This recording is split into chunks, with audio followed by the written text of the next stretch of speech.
Hiya, I want to talk to you about the temperature checks they're doing with the temperature guns, and I want to read you a post which was on Solutions Empowerment, but I do not know where it was reposted from. And there's a couple of things to think about. The very act of pointing a gun at someone's head and normalizing that, particularly towards, well, anyone's head, but particularly the children, it has to have an effect on you at an energetic level, and it's terribly wrong. But there's also other things to think about too, particularly with regard to your pineal gland, which is vitally important and something which is under constant attack and has been for a long time, because it's the bridge, if you will, or the gateway is probably a better one, to the higher energy realms, the spirit worlds.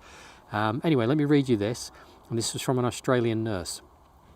I'm really worried. I've started implementing the new protocols in force. One of my new tasks is taking and recording each person's temperature. I aim for the center of their forehead with my thermometer-shaped gun. I pull the trigger, wait for the beep, and record the temperature. I always apologize to the person before proceeding. After doing this a dozen or more times, I suddenly had a realization. Are we being desensitized to be targeted at the head and also causing potential health issues by aiming an infrared ray to the pineal gland? So I started taking the temperature on the wrist, which turned out to be more accurate given that the forehead is cooler than the wrist and the results differ by more than 1 degree in some cases.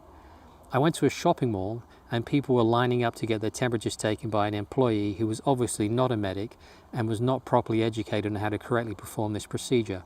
Many were shocked when it was my turn and I took the gun that was being directed at my forehead and redirected it to my wrist.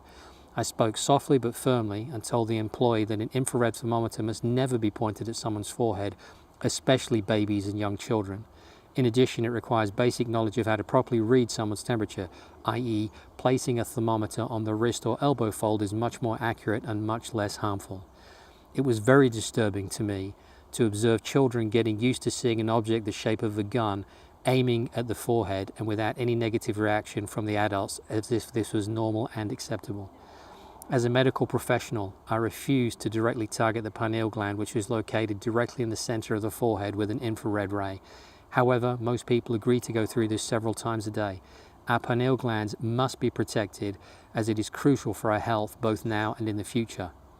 The pineal gland is a small pinecone-shaped gland of the endocrine system, a structure of the encephalon of the brain. I hope I said that right. The pineal gland produces the hormone melatonin.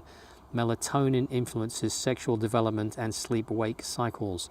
And if you remember from another video I did, melatonin is one of the strongest, if not the strongest antioxidant. It's absolutely critical for your body's health.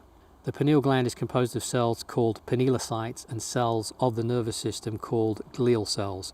The pineal gland connects the endocrine system with the nervous system, and it converts nerve signals from the sympathetic system of the peripheral nervous system into hormone signals. Over time, calcium deposits build up in the pineal, and its accumulation can lead to calcification in the elderly. Function. The pineal gland is involved in several functions of the body, including secretion of the hormone melatonin, regulation of endocrine functions, conversion of nervous system signals to endocrine signals, causes sleepiness, influences sexual development, influences immune system function, antioxidant activity. Ask yourself, is it ever wise to aim an infrared laser light at the pineal gland? I'm going to leave you to have a think about that one. If you are subjected to those kind of temperature checks, you might want to redirect that to your elbow fold or your wrist to give them a more accurate reading and to avoid any potential health damage that they are inadvertently being trained to cause in you. You guys are amazing. It's always a pleasure to talk to you, and I'll see you in the next episode. Take care. Bye-bye.